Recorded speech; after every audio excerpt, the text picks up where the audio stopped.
Dengan mempelajari Sirah Nabawiyah, maka makin menambah kecintaan kepadanya. Semoga yang subscribe juga dimudahkan jalannya menuju surga. Silahkan tekan tombol like supaya postingan ini semakin tersebar. Dan tulis doa serta hajat pemirsa di kolom komentar. Semoga semakin banyak yang mengaminkan, maka semakin cepat terkabul. Nabi Sulaiman alaihi salam adalah manusia terkaya sepanjang sejarah kehidupan manusia di muka bumi. Dalam beberapa kitab suci seperti Al-Quran, Alkitab, dan Injil, Nabi Sulaiman alaihi salam dijelaskan sebagai manusia terkaya yang pernah hidup di muka bumi. Tidak ada satupun manusia yang bisa mengalahkan total kekayaannya hingga hari kiamat tiba. Para arkeolog telah menemukan situs peninggalan sejarah Islam yang mengungkap total kekayaan Nabi Sulaiman alaihi salam. Erez bin Yosef, seorang profesor sekaligus peneliti, ia menyatakan bahwa 3.000 tahun yang lalu Nabi Sulaiman alaihi salam diperkirakan memiliki kekayaan senilai 2,2 triliun US dollar. Dan apabila dikonversikan dengan nilai mata uang dolar hari ini, jika dirupiahkan, maka nilainya setara dengan 32.891.870 triliun rupiah. Profesor itu juga menjelaskan bahwa kekayaan Nabi Sulaiman alaihi salam berasal dari dua sumber, yakni istana kerajaan dan tambang tembaga. Nilai itu berkali-kali lipat lebih banyak dari total kekayaan negara Indonesia yang hanya mencapai 11.454 triliun per 30 Desember 2021. Nabi Sulaiman alaihi salam memiliki beberapa mukjizat. Di antaranya adalah dapat berbicara dengan bahasa binatang. Beliau dapat memerintah mereka untuk melakukan sesuatu. Beliau juga dapat mengendalikan besar kecilnya tekanan angin dan dapat mengatur ke arah mana angin akan berhembus. Sehingga dengan itu Nabi Sulaiman dapat memanfaatkan angin sebagai kendaraannya dan juga kendaraan tentaranya. Nabi Sulaiman juga bisa melunakkan besi dan membentuknya menjadi pakaian perang yang anti tusukan senjata tajam. Nabi Sulaiman juga memimpin para jin. Mereka tunduk dan patuh pada perintah Nabi Sulaiman alaihi salam. Tidak hanya setan, iblis laknatullah yang merupakan makhluk pembangkang dapat dibuat tunduk bertekuk lutut pada perintah-perintah Nabi Sulaiman. Nabi Sulaiman bisa melakukan teleportasi, yaitu berpindah dari suatu tempat ke tempat yang lain dalam waktu singkat. Peristiwa itu dibuktikan dengan pemindahan singgasana Ratu Balqis atas perintah Nabi Sulaiman. Nabi Sulaiman dikenal sebagai raja yang adil dan bijaksana. Nabi Sulaiman diberkahi kecerdasan yang luar biasa untuk menyatu padukan segenap kekuatan yang Allah berikan kepadanya. Ia mengelola dan membawa kerajaannya menjadi kekuatan raksasa yang tak terkalahkan di masanya dengan segenap kemampuan yang dimilikinya. Tentara Nabi Sulaiman adalah tentara terkuat di bumi tanpa ada yang menandingi. Pertanyaan mendasar yang muncul kali ini adalah dari mana sumber kekayaan dan kekuatan Nabi Sulaiman alaihi salam? Untuk mendapat jawaban dari pertanyaan itu, simak video ini sampai akhir. Sebelum itu, mari bantu channel ini terus berkembang dengan cara subscribe dan nyalakan tanda loncengnya. Berikan komentar yang positif dan berikan like serta share video ini. Bismillahirrahmanirrahim. Sungguh kami benar-benar telah menganugerahkan ilmu kepada Daud dan Sulaiman. Keduanya berkata, segala puji bagi Allah yang melebihkan kami dari kebanyakan hamba-hambanya yang mukmin. Sulaiman telah mewarisi Daud dan dia berkata, "Wahai manusia, kami telah diajari untuk memahami bahasa burung dan kami dianugerahi segala sesuatu. Sesungguhnya, semua ini benar-benar karunia yang nyata." Quran Surat An-Naml ayat 15-16. Saudara-saudaraku yang dirahmati Allah, pada ayat di atas disebutkan bahwa Sulaiman telah mewarisi Daud. Nabi Sulaiman mewarisi Nabi Daud dalam sisi kenabian dan kekuasaan, bukan mewarisi harta, karena para nabi tidak mewariskan harta. Sebab sepeninggalan mereka, harta para nabi menjadi sedekah bagi orang-orang yang ada di sekitarnya, yaitu orang-orang fakir dan orang-orang yang membutuhkan. Dan harta para nabi tidak dikhususkan bagi kalangan keluarganya. Rasulullah Shallallahu Alaihi Wasallam bersabda, "Kami para nabi tidak mewariskan." Nabi Sulaiman mewarisi kenabian dari Nabi Daud. Ini adalah hal yang jelas. Allah telah memilihnya sebagai nabi dari Bani Israel. Begitu juga Allah telah memberinya kekuasaan kerajaan sehingga ia menjadi pemimpin Bani Israel. Barangkali sesuatu yang paling penting yang diwarisi oleh Nabi Sulaiman dari Nabi Daud adalah tradisi militer. Kemajuan militer yang dahsyat telah berpindah kepada Nabi Sulaiman. Nabi Daud sebenarnya adalah seorang pengembala kambing yang sangat miskin, tetapi seiring dengan perjalanan waktu, ia menjadi komandan pasukan tiada tanding. Nabi Daud alaihi salam mengetahui bahwa kekuatan hakiki yang mengatur alam semesta adalah kekuatan Allah.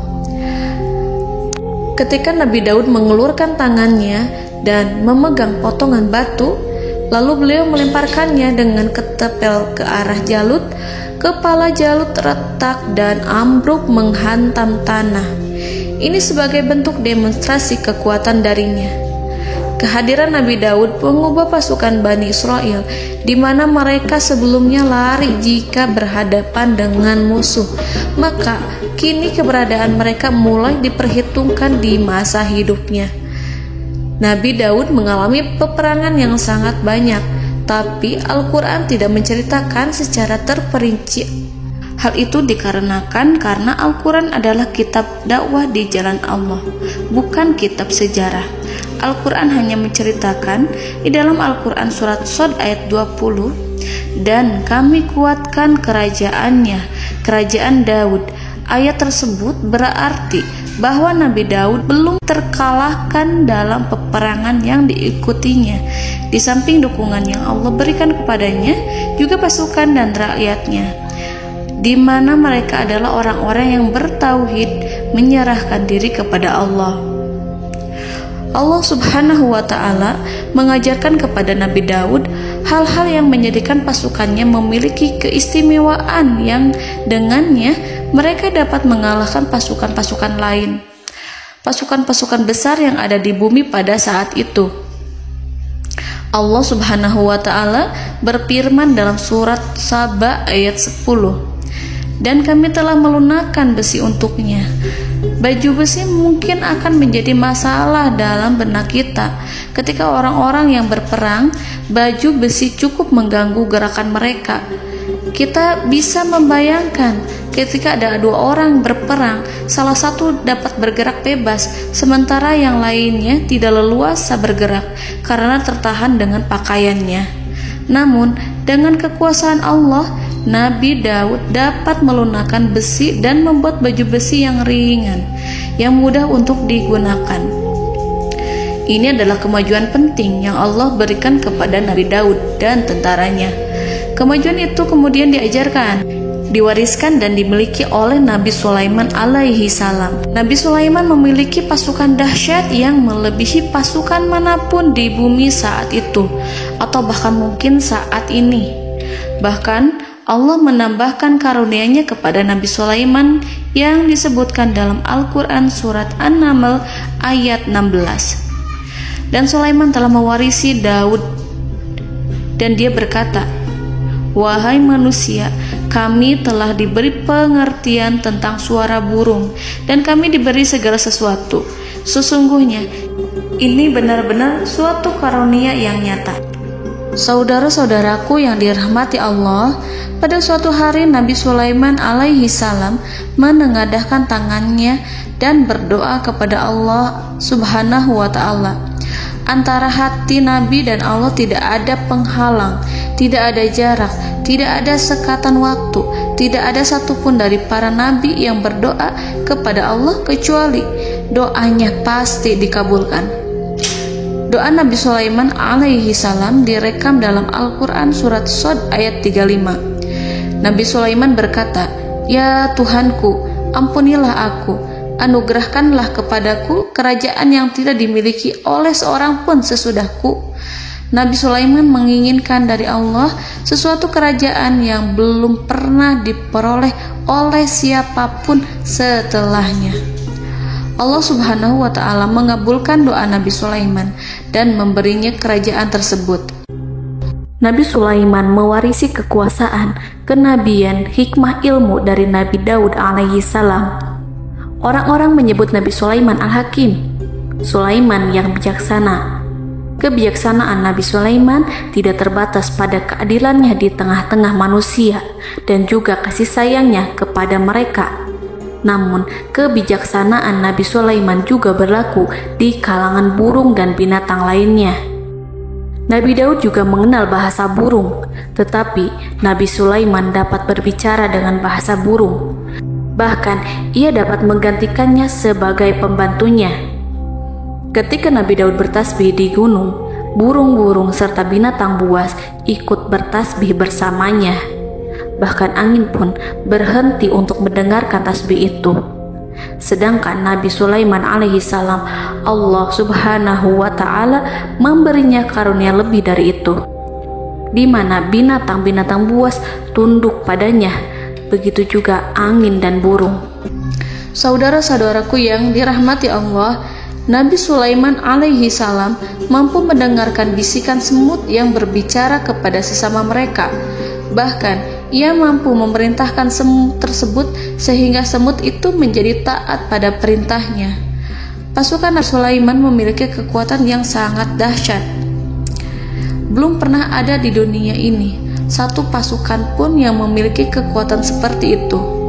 Kekuatan Nabi Sulaiman berasal dari beberapa kombinasi yang sangat mengagumkan, sehingga karenanya ia tidak dapat tertandingi. Kekuatan itu terdiri dari manusia, binatang-binatang, jin, dan lain sebagainya.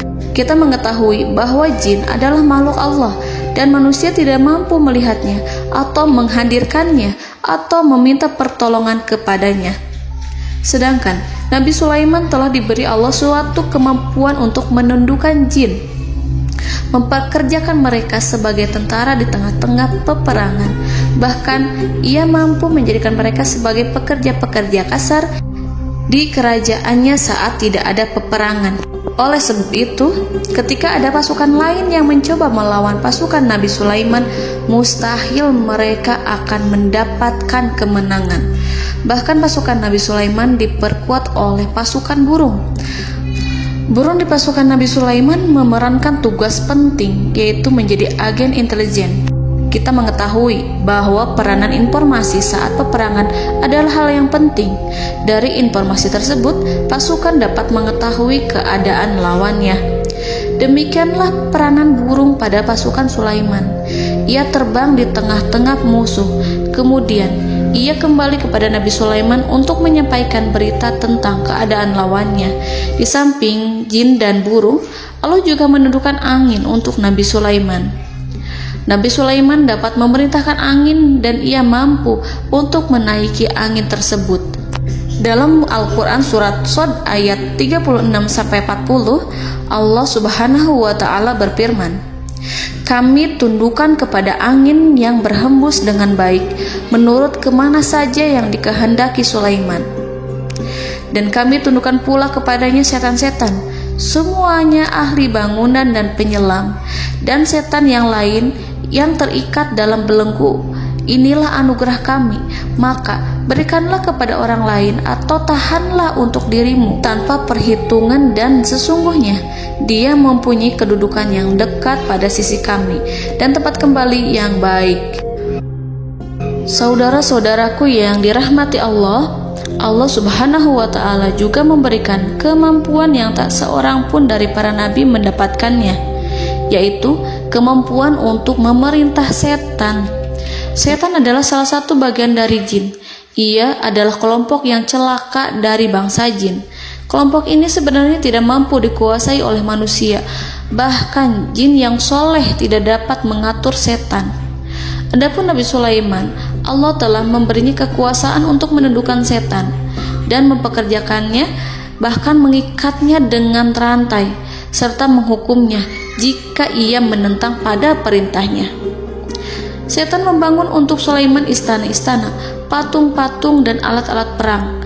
Bahkan setan-setan itu menyelam ke dasar lautan untuk mengeluarkan permata dan yakut untuk Sulaiman. Jika di antara setan yang menentang perintahnya, maka Nabi Sulaiman alaihi salam mengikatnya dengan rantai.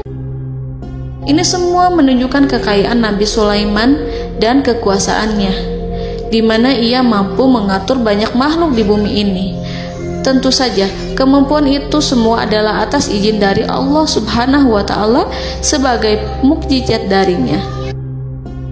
Allah Subhanahu wa Ta'ala berfirman dalam Al-Quran surat Saba ayat 12, dan sebagian dari jin adalah yang bekerja di hadapannya di bawah kekuasaannya dengan izin Tuhannya, dan siapa yang menyimpang di antara mereka dari perintah kami, maka kami rasakan kepadanya azab neraka yang apinya menyala-nyala. Para jin itu membuat untuk Sulaiman apa yang dikehendakinya, dari gedung-gedung yang tinggi, patung-patung, dan piring-piring yang besarnya seperti kolam, atau periuk yang tetap berada di atas tungku. Saudara-saudaraku yang dirahmati Allah, Nabi Sulaiman yang bijaksana adalah penguasa yang tak tertandingi di muka bumi. Meskipun memperoleh nikmat-nikmat khusus yang agung itu yang Allah berikan kepada Sulaiman, beliau tetap menunjukkan dirinya sebagai manusia yang paling banyak berzikir kepada Allah dan manusia yang paling banyak bersyukur di zamannya. Saudara-saudaraku yang dirahmati Allah, sebagaimana Allah Subhanahu wa Ta'ala memberikan nikmat kepada ayahnya Nabi Daud alaihi salam, di mana ia mampu melunakkan besi, dan Allah mengajarinya bagaimana cara mencairkan besi, maka Nabi Sulaiman alaihi salam dapat memanfaatkan tembaga yang cair untuk peperangan. Dan juga di saat perdamaian, pada saat peperangan, beliau mencampur tembaga dengan besi dan menjadikannya perunggu. Mereka menggunakan senjata-senjata perunggu dalam peperangan seperti pedang, baju besi, dan juga pisau. Senjata-senjata ini adalah senjata yang paling kuat pada saat itu. Sedangkan di saat damai, tembaga digunakan untuk membuat bangunan, perhiasan, dan sebagainya. Meskipun Nabi Sulaiman mendapatkan nikmat yang besar dan karunia yang khusus, Allah Subhanahu wa Ta'ala mengujinya dengan suatu ujian yang dahsyat. Ujian yang akan selalu datang kepada seorang hamba yang soleh. Ketika hamba itu mendapatkan kedudukan besar, maka ujiannya pun menjadi besar.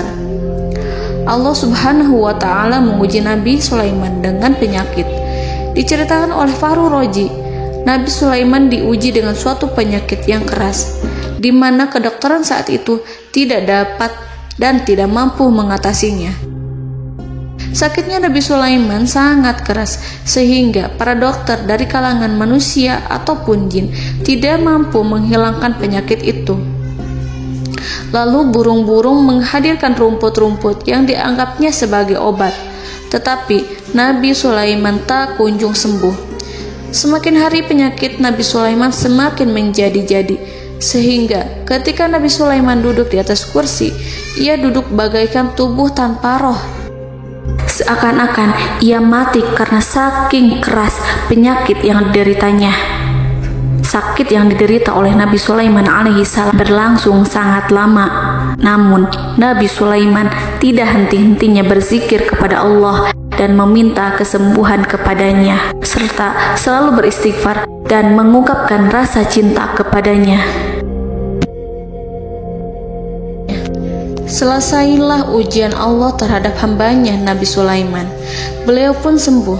Nabi Sulaiman merasakan kembali kesehatannya setelah ia mengetahui segala kejayaan dan segala kekuasaan serta segala kebesarannya tidak lagi mampu menghilangkan penyakit yang dideritanya, kecuali jika Allah menghendaki.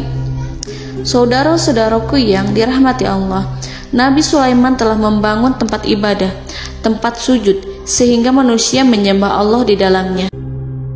Orang-orang yang membangunnya berjumlah puluhan ribu orang. Tentu setiap kelompok dari mereka memiliki pekerjaan masing-masing. Di antara mereka ada yang mencairkan tembaga, di antara mereka ada yang tukang pahat, ada yang tukang ukir, ada yang membelah batu, ada yang memotong kayu, ada yang mendatangkan rumput-rumput dari Libanon, ada yang mendatangkan emas dan menjadikannya lempengan-lempengan yang mengkilat untuk menutupi kayu, serta untuk melapisi dinding-dinding. Bahkan golongan jin pun membantu membangun tempat tersebut, tentu dengan perintah dan bimbingan Nabi Sulaiman. Mereka membuat patung-patung yang besar, membuat bejana yang besar untuk tempat makan para tentara dan pekerja, yaitu bejana seperti gunung. Karena saking berat dan besarnya, mereka juga membuat tempat-tempat minum yang besarnya seperti kolam. Nabi Sulaiman mengawasi para pekerjanya dan juga mengurusi masyarakatnya, di mana beliau mengenali problem mereka dan berusaha memecahkannya. Beliau juga mengawasi pasukan dari kalangan binatang dan burung. Beliau mengetahui apabila ada satu di antara mereka yang tidak datang, kemana ia pergi, serta mengapa ia pergi. Nabi Sulaiman menguasai pengetahuan itu semua. Nabi Sulaiman bukan hanya mengetahui problem tentara-tentaranya dari kalangan manusia ataupun tentaranya dari kalangan burung, namun ia juga menunjukkan kasih sayang terhadap semut, di mana beliau mendengar bisikannya dan tidak suka untuk menginjaknya. Nabi Sulaiman selalu menundukkan kepalanya ke bumi sebagai bentuk rasa rendah diri dan syukur kepada Allah. Pada suatu hari, Nabi Sulaiman alaihi salam berjalan di depan tentaranya, dan tiba-tiba ia mendengar suara semut yang berkata kepada temannya dari kalangan semut. Hal itu terekam dalam Al-Quran surat An-Naml ayat 18-19. Wahai semut-semut, masuklah ke dalam sarang-sarangmu agar kamu tidak terinjak oleh Sulaiman dan tentaranya, sedangkan mereka tidak menyadarinya. Nabi Sulaiman alaihi salam tersenyum mendengar itu, dan ia berdoa, "Ya Allah, ya Tuhanku, berilah aku ilham untuk tetap mensyukuri nikmat-Mu yang telah Engkau anugerahkan kepadaku dan kepada kedua orang ibu bapakku, dan untuk mengerjakan amal soleh yang Kau ridhoi, dan masukkanlah aku ke dalam rahmat-Mu, ke dalam golongan hamba-hamba-Mu yang soleh." Saudara-saudaraku yang dirahmati Allah, meskipun Nabi Sulaiman mendapatkan kekuasaan dan memiliki tentara yang besar, namun beliau menunjukkan kasih sayang terhadap bangsa semut. Beliau mendengarkan bisikannya dan melihat semut yang ada di depannya. Oleh karena itu, tak mungkin baginya untuk menginjak golongan semut itu. Nabi Sulaiman bersyukur kepada Allah telah memberinya nikmat, yaitu nikmat rahmat dan kasih sayang. Di samping itu, Nabi Sulaiman alaihi salam adalah orang paling kaya di dunia. Istananya terbuat dari kayu gaharu yang memiliki wangi harum. Istananya terbuat dari emas yang terkadang dari kristal. Beliau juga memiliki kursi besar yang terbuat dari emas dan permata. Istana Nabi Sulaiman merupakan istana yang paling besar di dunia. Nabi Sulaiman menggunakan pakaian dari emas dan permata. Meskipun demikian, Nabi Sulaiman tetap menunjukkan sebagai hamba yang berserah diri dan rendah diri di hadapan Allah Subhanahu wa Ta'ala. Nabi Sulaiman yang merendahkan diri di hadapan Allah, ia selalu sujud kepada Allah, sebagaimana ayahnya yang selalu bertasbih pada Allah. Nabi Sulaiman selalu melantunkan lagu-lagu cinta ilahi dan hanya memuji Allah Subhanahu wa Ta'ala. Pada suatu hari, Nabi Sulaiman alaihi salam mengeluarkan perintah kepada pasukannya untuk bersiap-siap. Kemudian, Nabi Sulaiman keluar dan memeriksa pasukannya satu demi satu. Kelompok yang pertama adalah kelompok manusia. Nabi Sulaiman memperhatikan kesiapan mereka. Lalu Nabi Sulaiman mengeluarkan perintah-perintah kepada mereka. Kemudian Nabi Sulaiman memeriksa kelompok jin dan menyampaikan perintahnya kepada mereka.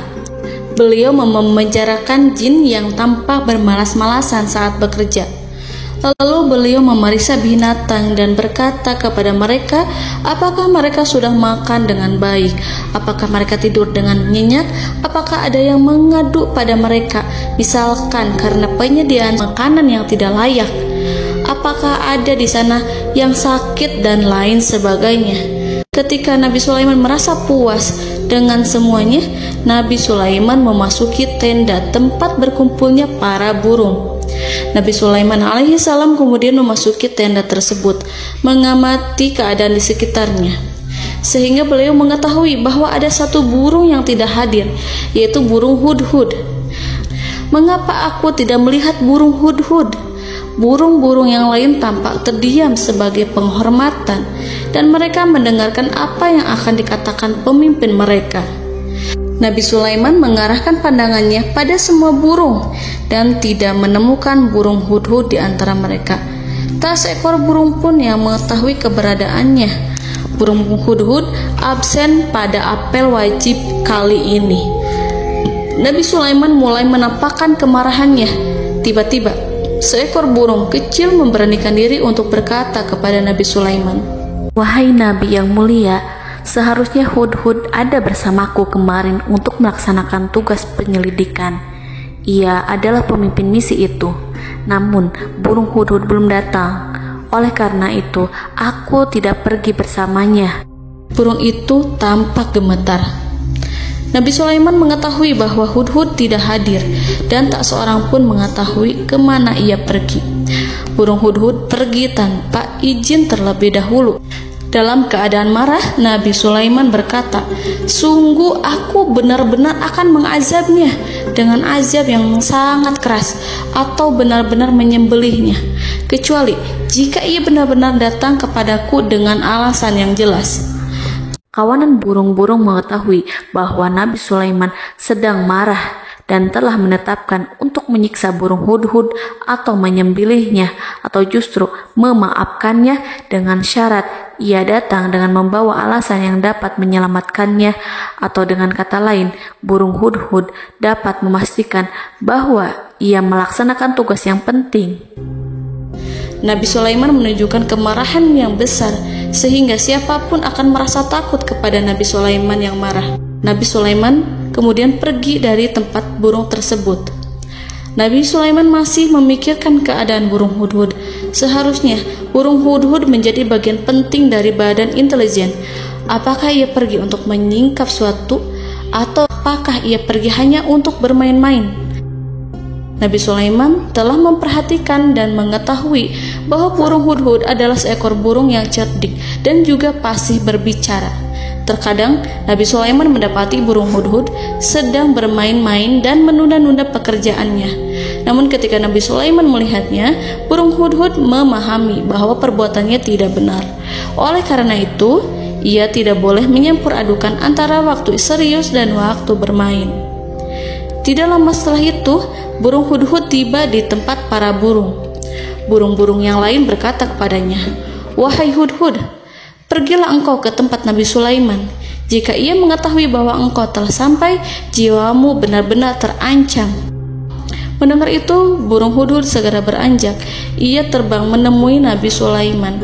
Pada waktu itu, Nabi Sulaiman sedang duduk bersama tentaranya yang lain. Burung hudhud berdiri. Ia telah merencanakan untuk memulai pembicaraan dengan Nabi Sulaiman sebelum Nabi Sulaiman bertanya kepadanya kemana dia pergi. Ini sebagai bukti bahwa hudhud telah melaksanakan suatu tugas yang penting. Dalam Al-Quran Surat An-Naml ayat 22, burung hudhud berbicara, "Aku telah mengetahui sesuatu yang kamu belum mengetahuinya, dan kubawa kepadamu dari negeri Saba suatu berita penting yang diyakini seakan-akan burung hudhud hendak berkata, 'Aku adalah hudhud yang miskin, tapi aku mengetahui apa yang tidak engkau ketahui, dan aku telah datang kepadamu dari kerajaan Saba dengan membawa berita yang sangat penting.'" Nabi Sulaiman tampak terdiam menunggu hudhud menyelesaikan kisahnya. Dalam surat An-Naml ayat 23-24, burung hudhud berkata, "Sesungguhnya aku menjumpai seorang wanita yang memerintah mereka. Dia dianugerahi segala sesuatu, serta mempunyai singgasana yang besar. Aku mendapati dia dan kaumnya menyembah matahari selain Allah. Dan setan-setan telah menjadikan mereka memandang indah perbuatan-perbuatan mereka, lalu menghalangi mereka dari jalan Allah, sehingga mereka tidak mendapat petunjuk. Burung hudhud diam. Nabi Sulaiman merasa bahwa hudhud menunjukkan kepasihan lisannya. Nabi Sulaiman berkata dalam Quran surat An-Naml ayat 27 sambil menunjukkan senyum manisnya.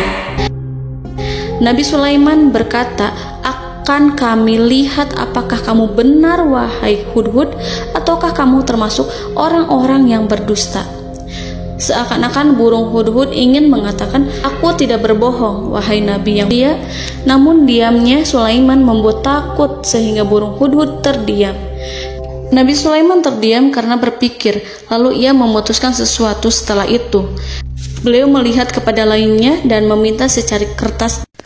Nabi Sulaiman menulis surat singkat dan menyerahkannya kepada hudhud, serta memerintahkan kepadanya seperti yang dikatakan dalam Quran surat An-Naml ayat 28. "Pergilah dengan membawa suratku ini, lalu jatuhkanlah kepada mereka, kemudian berpalinglah dari mereka, lalu perhatikanlah apa yang mereka bicarakan."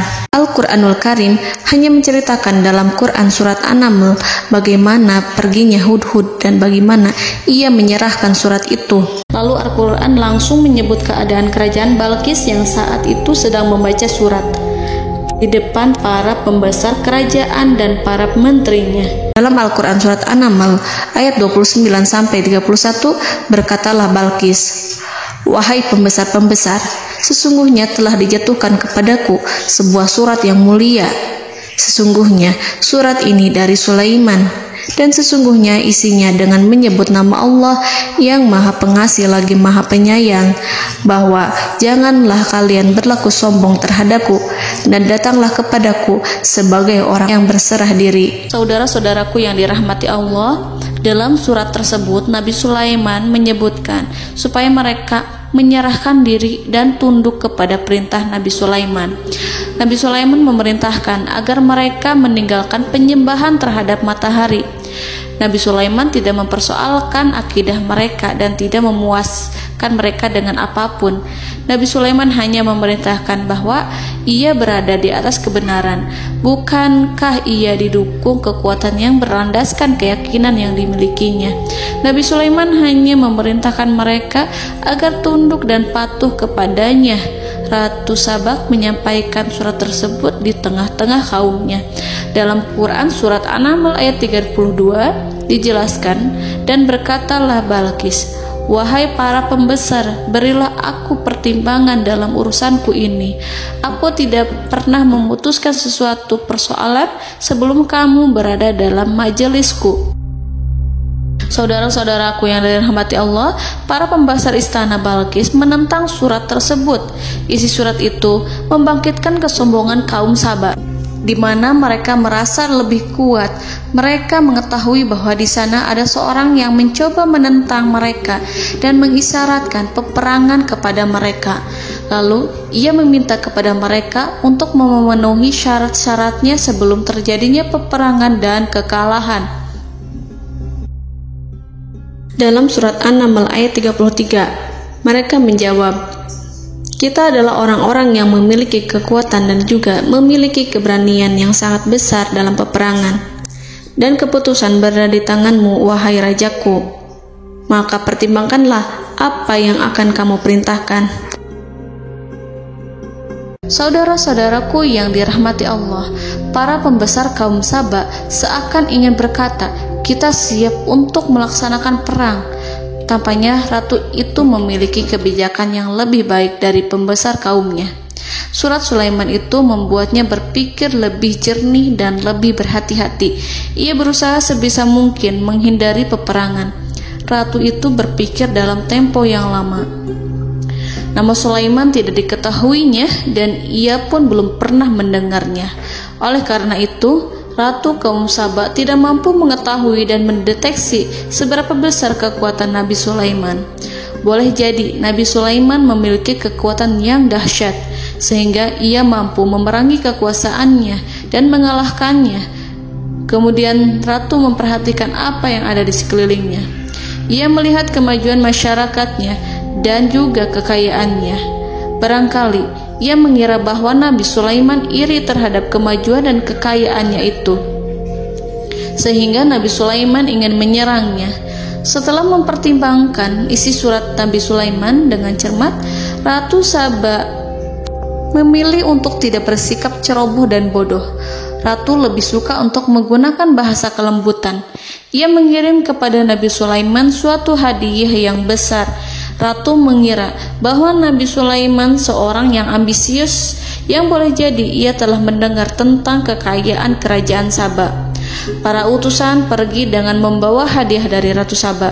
Ratu berharap agar mereka dapat memasuki kerajaan Nabi Sulaiman dan akan mengetahui kondisi kerajaannya. Saat mereka pulang, Ratu ingin mendengar secara langsung dari mereka tentang bagaimana keadaan kaum Nabi Sulaiman dan pasukannya. Setelah mendapatkan informasi yang cukup, maka Ratu Balqis dapat membuat sesuatu keputusan yang tepat. Ratu menyembunyikan apa yang terlintas dalam pikirannya, lalu ia berbicara kepada pembesar istananya bahwa ia dapat menyingkap niat jahat Raja Sulaiman melalui cara mengirimkan hadiah kepadanya. Ratu lebih memilih cara tersebut dan menunggu reaksi dari Nabi Sulaiman. Ratu berhasil memuaskan para pembesar istana, dan untuk sementara ia menghilangkan ide untuk berperang. Karena para raja jika menyerang suatu desa, maka pemimpin desa tersebut adalah orang yang paling banyak mendapatkan kehinaan. Akhirnya, para pembesar kaumnya merasa puas dengan pikiran Ratu Balqis. Saudara-saudaraku yang dirahmati Allah, dalam surat An-Naml ayat 34-35 dijelaskan, Ratu Balqis berkata, "Sesungguhnya raja-raja apabila memasuki suatu negeri, niscaya mereka akan membinasakannya dan menjadikan penduduknya yang mulia menjadi hina. Dan demikian pula lah yang akan mereka perbuat.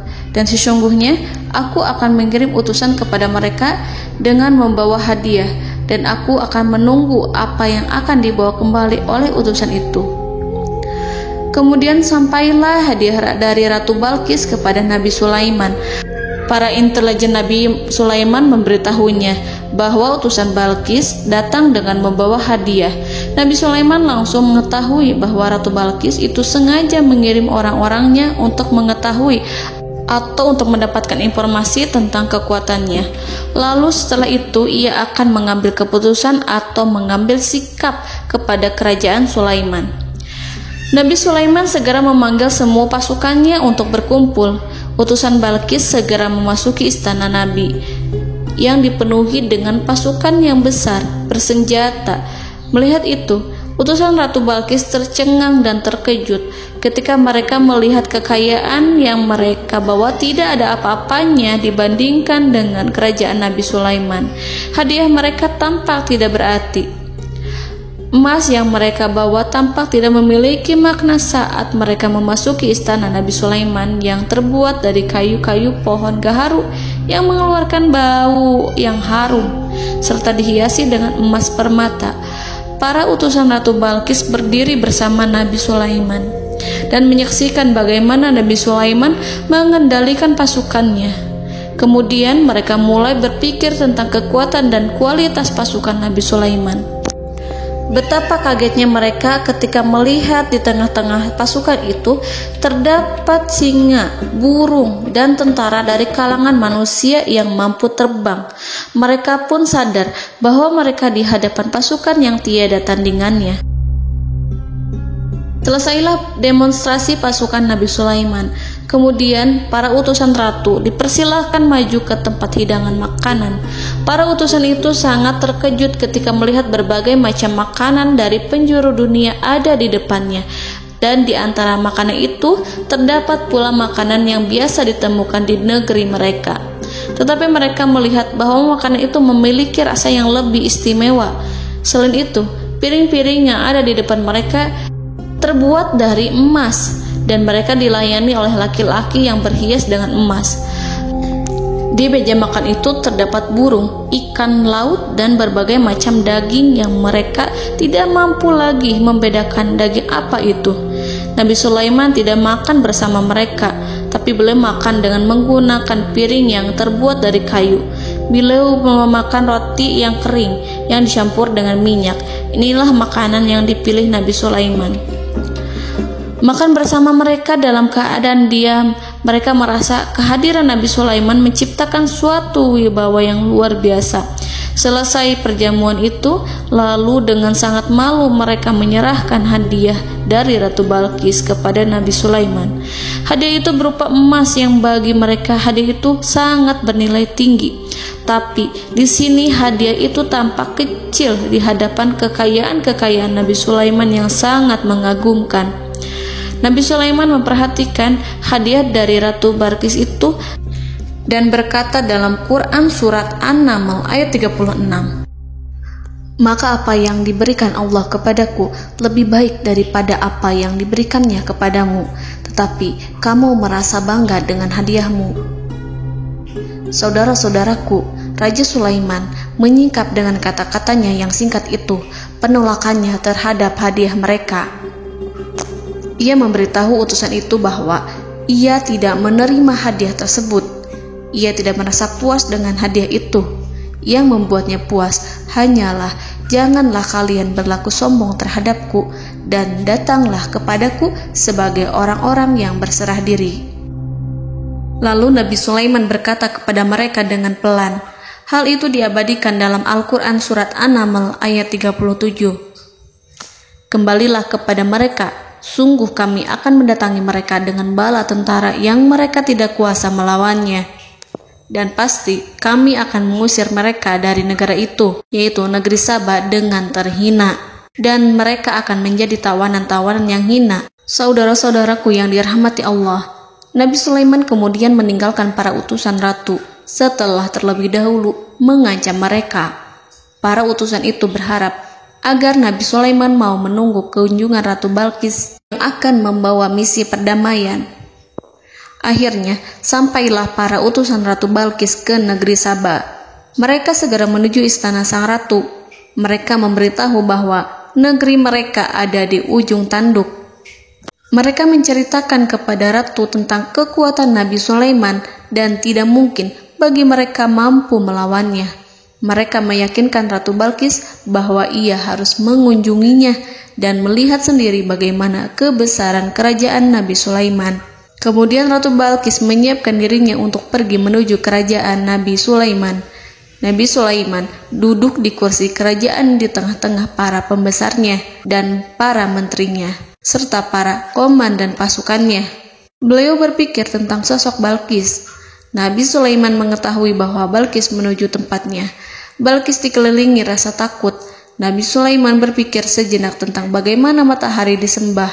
Ia memikirkan bagaimana informasi yang diterima oleh intelijennya tentang kemajuan kerajaan Balqis dalam bidang kesenian dan ilmu pengetahuan. Nabi Sulaiman bertanya kepada dirinya sendiri, apakah kemajuan menjadi penghalang untuk mengetahui kebenaran? Apakah ratu itu senang dengan kekuatan yang dicapainya? Dan ia membayangkan bahwa kekuatannya adalah segalanya. Dengan kemajuan yang dimilikinya, Nabi Sulaiman ingin membuat kejutan agar ratu mengetahui bahwa Islam yang diyakini oleh Nabi Sulaiman adalah satu-satunya yang mampu mendatangkan kemajuan dan kekuatan yang hakiki, sehingga ia dapat membandingkan antara keyakinannya dalam menyembah matahari beserta kemajuan yang dicapainya dengan keyakinan Nabi Sulaiman beserta kemajuan yang diraihnya. Saudara-saudaraku yang dirahmati Allah, para mata-mata Nabi Sulaiman telah memberitahunya bahwa hal yang sangat disegani dan dikagumi oleh kaum Balqis adalah kerajaan Saba, yaitu singgasana Ratu Balqis. Singgasana itu terbuat dari emas dan batu delima. Singgasana tersebut dijaga oleh penjaga yang sangat disiplin, di mana mereka tidak pernah lalai sedikit pun. Oleh karena itu, sangat tepat apabila Nabi Sulaiman menghadirkan singgasananya di sini, di kerajaannya, sehingga ketika ratu tiba, maka ia dapat duduk di atasnya. Nabi Sulaiman ingin membuat kejutan kepadanya dan menunjukkan bahwa kemampuannya tersebut yang berlandaskan pada keislaman. Nabi Sulaiman melakukan yang demikian itu dengan harapan agar si ratu tunduk kepadanya. Ide itu terlintas dalam diri Nabi Sulaiman. Lalu ia mengangkat kepalanya dan menoleh kepada anak buahnya. Hal itu diabadikan dalam Quran Surat An-Naml ayat 38. Wahai para pembesar, siapakah di antara kamu sekalian yang sanggup membawa singgasananya kepadaku sebelum mereka datang kepadaku sebagai orang-orang yang berserah diri? Saudara-saudaraku, perhatikanlah ungkapan pikiran Nabi Sulaiman tersebut. Semua pemikirannya berkisar tentang keislaman para penyembah matahari, tentang bagaimana beliau dapat memberikan petunjuk kepada mereka di jalan Allah. Yang pertama menjawab pertanyaan Nabi Sulaiman adalah jin Ifrit. Dalam Quran Surat An-Naml ayat 39, berkatalah Ifrit yang cerdik dari golongan jin, "Aku akan datang kepadamu dengan membawa singgasana itu sebelum kamu berdiri dari tempat dudukmu. Sesungguhnya aku benar-benar kuat untuk membawanya, lagi dapat dipercaya." Nabi Sulaiman berdiri dari tempat duduknya. Setelah 1 jam atau 2 jam, jin itu berjanji kepadanya untuk menghadirkan singgasana Balkis. Sebelum itu, istana Nabi Sulaiman di Palestina, sedangkan istana Balkis terletak di Yaman. Antara singgasana tersebut dengan singgasana Nabi Sulaiman berjarak lebih dari ribuan mil. Barangkali pesawat yang cepat sekalipun yang kita kenal hari ini tidak akan mampu membawa dan mendatangkan istana itu dalam waktu 1 jam.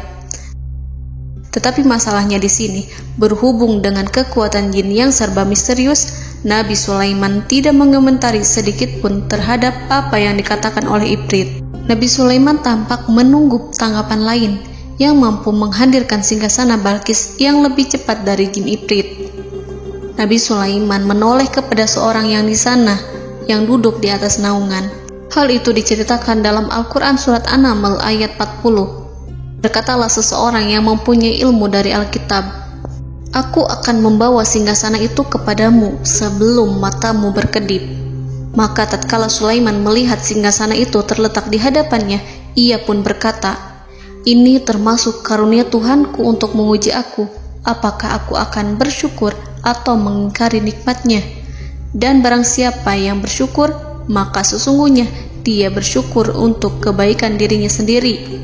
Dan barang siapa yang ingkar, maka sesungguhnya Tuhanku Maha Kaya lagi Maha Mulia." Saudara-saudaraku, belum lama seseorang yang mempunyai ilmu dari Alkitab menyatakan kalimatnya, sehingga singgasana itu tiba-tiba ada di depan Nabi Sulaiman, yang mampu menghadirkan singgasana itu lebih cepat dari kedipan mata. Al-Quranul Karim tidak menyingkap kepribadian seseorang yang menghadirkan singgasana itu. Al-Quran hanya menggarisi bahwa orang itu mempunyai ilmu dari Alkitab. Al-Quran tidak menjelaskan kepada kita apakah ia seorang malaikat, ataukah manusia, ataukah jin. Al-Quran sengaja tidak menyingkap hakikat kitab yang dimaksud. Saudara-saudaraku yang dirahmati Allah, setelah melihat singgasana itu, Nabi Sulaiman bersyukur kepada Allah. Ia mulai memperhatikan singgasana sang ratu. Singgasana tersebut merupakan simbol pembangunan dan juga kemajuan. Tetapi tampaknya ia hanya sesuatu yang biasa saja jika dibandingkan dengan kekuasaan dan kebesaran ciptaan yang dibuat oleh manusia dan jin di kalangan istana Nabi Sulaiman. Nabi Sulaiman memikirkan dalam tempo yang sangat lama singgasana Ratu Balkis itu. Kemudian beliau memerintahkan agar singgasana itu diperbaiki, sehingga saat Ratu Balkis datang, dia akan mengujinya. Apakah Ratu Balkis dapat mengenali singgasananya ataukah tidak? Dalam Al-Quran Surat An-Naml ayat 41, Nabi Sulaiman berkata, "Ubahlah baginya singgasananya, maka kita akan melihat apakah dia mengenal ataukah dia termasuk orang-orang yang tidak mengenalnya." Saudara-saudaraku yang dirahmati Allah, Nabi Sulaiman memerintahkan agar dibangun istana yang akan digunakan untuk menyambut Ratu Balkis. Nabi Sulaiman memilih tempat di laut, dan ia memerintahkan agar dibangun suatu istana di mana sebagian besarnya terdiri dari air laut. Nabi Sulaiman memerintahkan agar lantainya itu terbuat dari kaca yang tebal dan kuat, sehingga orang-orang yang berjalan di atas istana itu akan dapat melihat di bawahnya ada ikan-ikan berwarna-warni yang berenang-renang. Dan mereka akan melihat rumput-rumput laut yang bergerak-gerak. Akhirnya, selesailah pembangunan istana itu. Saking bersihnya kaca lantainya, sehingga tampak di sana tidak ada kaca. Burung hudhud memberitahu Nabi Sulaiman bahwa Balkis telah sampai dekat kerajaannya. Kemudian Ratu Balkis datang. Al-Quran tidak menyebutkan keadaan Nabi Sulaiman saat menyambut Balkis, namun Al-Quran menunjukkan dua sikap Ratu Balkis. Yang pertama, bagaimana sikap Balkis ketika pertama kali melihat singgasananya yang datang mendahuluinya, padahal ia telah meninggalkan pengawalannya untuk tetap setia menjaga singgasananya itu. Keadaan kedua adalah keadaan di depan istana yang dibangun untuk penyambutan Balkis. Istana itu penuh dengan permata yang berenang-renang di bawahnya ikan-ikan. Dalam Quran Surat An-Naml ayat 42 dijelaskan, dan ketika Balkis datang, ditanyakanlah kepadanya, serupa inikah singgasanamu? Balkis menjawab, seakan-akan singgasana ini adalah singgasanaku. Kami telah diberi pengetahuan sebelumnya, dan kami adalah orang-orang yang berserah diri. Saudara-saudaraku, pada dialek di atas, Balkis melihat singgasananya dan ia tercengang saat mengetahui bahwa itu adalah singgasana miliknya. Namun kemudian ia mulai ragu karena melihat tidak sepenuhnya itu singgasana miliknya. Jika itu benar-benar miliknya, lalu bagaimana ia datang mendahuluinya? Dan bila bukan singgasananya, maka bagaimana Sulaiman dapat meniru sepersis dan seteliti itu? Padahal Sulaiman tidak pernah sekalipun ke kerajaannya. Nabi Sulaiman berkata saat melihat Balkis mengamati singgasananya, apakah ini singgasanamu? Balkis terlihat sangat kebingungan, namun setelah itu ia menjawab, sepertinya benar. Nabi Sulaiman berkata, kami telah diberi ilmu sebelumnya dan kami sebagai orang-orang muslim. Saudaraku yang dirahmati Allah, melalui pertanyaan Nabi Sulaiman ingin mengisyaratkan kepada Balkis agar ia membandingkan antara keyakinannya beserta ilmu yang dicapainya dengan keyakinan Nabi Sulaiman yang muslim beserta pengetahuan yang telah diraihnya. Penyembahan terhadap matahari dan pencapaian ilmu yang dicapai oleh Ratu Balkis tanpa tidak ada apa-apanya dibandingkan dengan ilmu Nabi Sulaiman dan keislaman. Nabi Sulaiman telah mendahuluinya dalam bidang ilmu karena keislamannya. Karena itu, sangat mudah baginya untuk mengungguli Balkis dalam ilmu-ilmu yang lainnya. Demikianlah yang disyaratkan dalam pertanyaan Nabi Sulaiman kepada Ratu Balkis. Ratu Saba itu mengetahui bahwa ini adalah singgasananya, di mana singgasana itu datang lebih dahulu daripada dirinya. Beberapa bagian darinya telah diubah saat Balkis masih di perjalanan menuju ke tempat Nabi Sulaiman. Ia berpikir kemampuan apa yang dimiliki Nabi Sulaiman. Ratu Balkis tercengang melihat apa yang disaksikannya, yang berupa buah dari keimanan Nabi Sulaiman dan hubungannya dengan Allah Subhanahu wa Ta'ala. Sebagaimana Balkis juga tercengang ketika melihat kemajuan di bidang ilmu pembangunan, seni, dan ilmu-ilmu yang lainnya. Maka ia tidak lebih kagum lagi saat melihat hubungan yang kuat antara keislaman Nabi Sulaiman dengan ilmunya, serta kemajuan yang diraihnya. Dalam Al-Quran Surat An-Naml ayat 43 dijelaskan, dan apa yang disembahnya selama ini selain Allah mencegahnya untuk melahirkan keislamannya, karena sesungguhnya ia terdahulu termasuk orang-orang yang kafir. Saudara-saudaraku yang dirahmati Allah, berguncanglah dalam benak Balkis ribuan hal ketika melihat keyakinan kaumnya runtuh di hadapan Nabi Sulaiman. Ia menyadari matahari yang disembahnya hanya merupakan ciptaan Allah, dan Allah lah yang menggerakkannya untuk hamba-hambanya. Lalu terbitlah matahari kebenaran dalam dirinya. Hatinya diterangi oleh cahaya baru yang tidak akan tenggelam seperti tenggelamnya matahari. Masa keislamannya hanya menunggu waktu. Ratu Balkis memilih waktu yang tepat untuk mengumumkan keislamannya.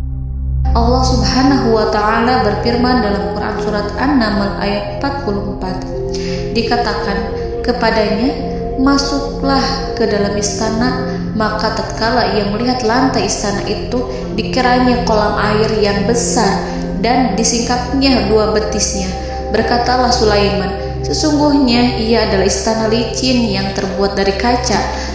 Berkatalah Balqis, wahai Tuhanku, sesungguhnya aku telah berbuat zalim terhadap diriku dan aku berserah diri bersama Sulaiman kepada Allah Tuhan semesta alam.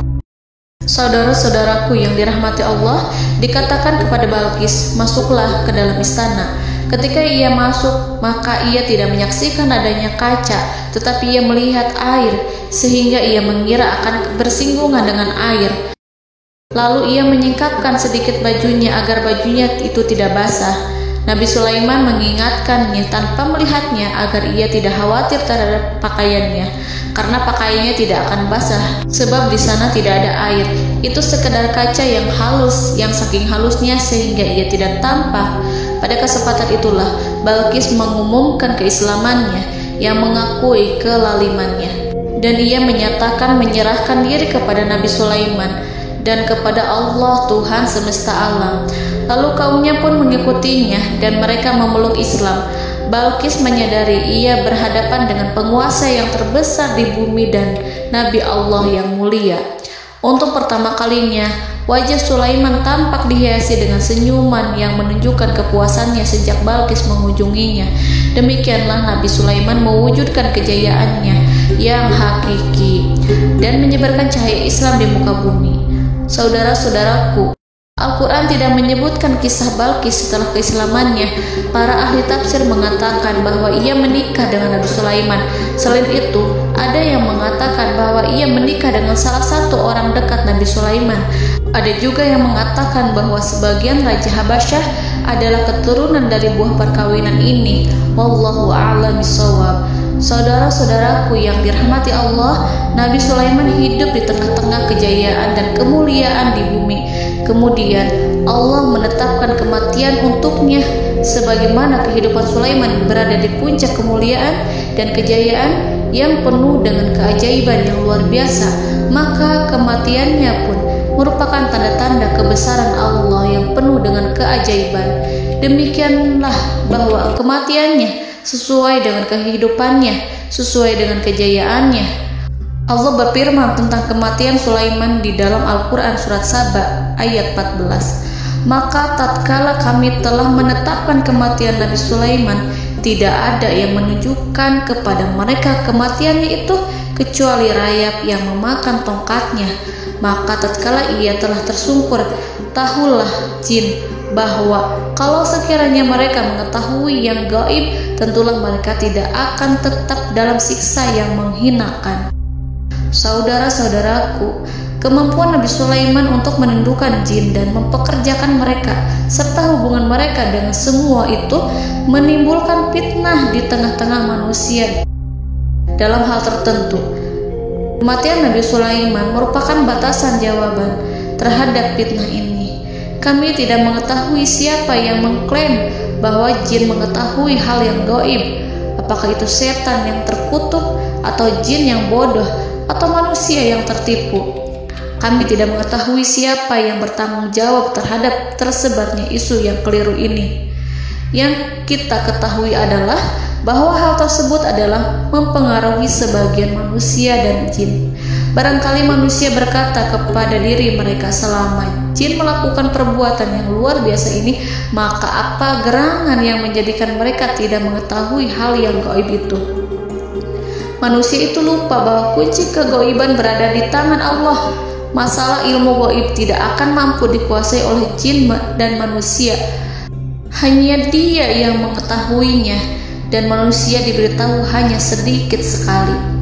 Saudara-saudaraku yang dirahmati Allah, seakan-akan Allah telah merencanakan bahwa kematian Sulaiman bertujuan untuk menghancurkan pemikiran itu, yaitu pemikiran bahwa jin mengetahui hal-hal yang gaib. Jin bekerja untuk Nabi Sulaiman selama beliau hidup, dan tatkala beliau meninggal, maka tugas mereka menjadi bebas. Nabi Sulaiman meninggal tanpa diketahui oleh jin, sehingga mereka tetap bekerja untuk mereka, tetap mengabdi kepada Sulaiman. Seandainya mereka mengetahui hal yang gaib, niscaya mereka tidak akan meneruskan pekerjaan mereka. Saudara-saudaraku, pada suatu hari Nabi Sulaiman memasuki mihrabnya untuk itikaf ibadah dan beribadah kepada Allah.